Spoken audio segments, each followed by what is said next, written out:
Assalamualaikum warahmatullahi wabarakatuh. Perkenalkan, nama saya Sakia Ani Nanyamudin. Saya dari Universitas Aisyah Yogyakarta. Nah, pada kesempatan ini saya akan memberikan penyuluhan mengenai edukasi promotif dan preventif pada gangguan psikososial pada lansia. Baiklah, yang pertama lansia. Nah, apa itu lansia?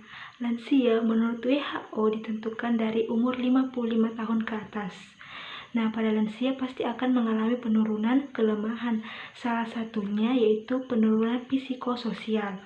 Nah, untuk psikososial ini adalah suatu relasi yang dinamis antara aspek psikologis dan aspek sosial seseorang. Nah, upaya promotif atau penyuluhan ini bertujuan untuk meningkatkan gairah atau semangat hidup dari lansia, baik di lingkungan keluarga maupun di lingkungan sekitarnya. Baiklah, selanjutnya upaya promotif apa saja yang bisa kita berikan kepada lansia? Yang pertama yaitu kesehatan dan perawatan diri, di mana di sini kita mengajarkan pola hidup bersih, cara merawat diri agar terlihat lebih segar.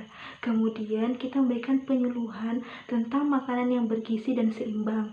Nah, yang ketiga kita melakukan penyuluhan kesehatan jasmani yang akan dilakukan secara teratur dan sesuai dengan kemampuan lansia agar tetap menjaga kesehatan dan kesegaran tubuh. Nah, yang selanjutnya itu kita melakukan penyuluhan untuk meningkatkan ketakwaan lansia kepada Tuhan Yang Maha Esa. Nah, yang selanjutnya meningkatkan kegemaran sesuai dengan kemampuan lansia. Dan yang terakhir untuk meningkatkan kegiatan sosial bagi masyarakat sekitar. Baiklah, selanjutnya upaya promotif apa saja yang bisa kita berikan kepada lansia?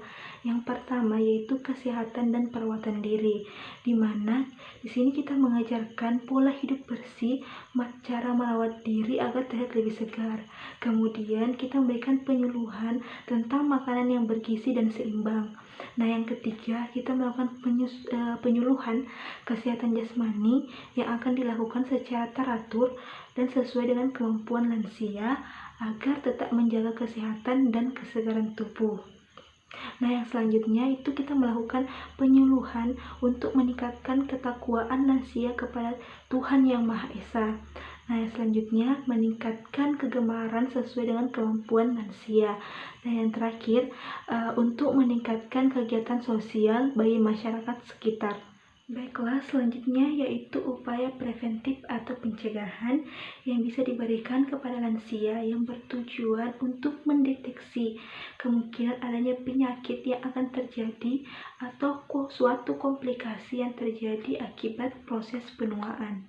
Nah, untuk upaya apa saja yang dapat diberikan kepada lansia? Yang pertama yaitu pemeriksaan kesehatan secara berkala dan teratur yang bertujuan untuk menemukan penyakit-penyakit yang bisa dideteksi lebih cepat.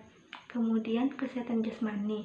Nah, kesehatan jasmani ini sama seperti tadi pada upaya promotif dilakukan secara teratur dan sesuai dengan kemampuan dari lansia. Selanjutnya yaitu penyuluhan pencegahan dengan menggunakan alat bantu seperti penggunaan kacamata, walker, sepatu yang nyaman, kemudian bisa juga dengan penggunaan alat bantu pendengaran. Kemudian penyuluhan pencegahan kemungkinan apa sih yang akan terjadi atau kemungkinan kecelakaan apa saja yang terjadi pada usia lanjut.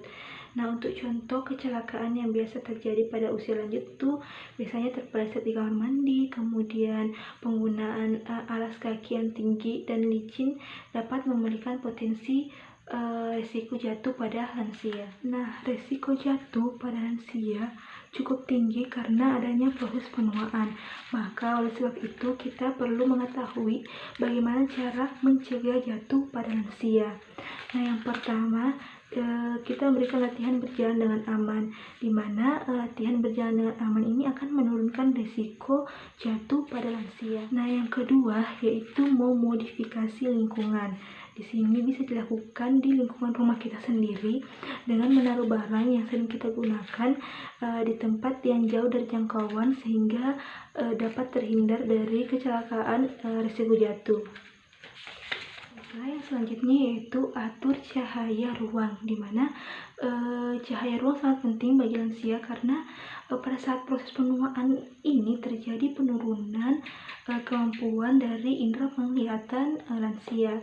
Nah, penerangan yang penting karena berjalan di tempat yang redup akan menimbulkan risiko jatuh lebih tinggi. Selanjutnya yaitu perhatikan alas kaki.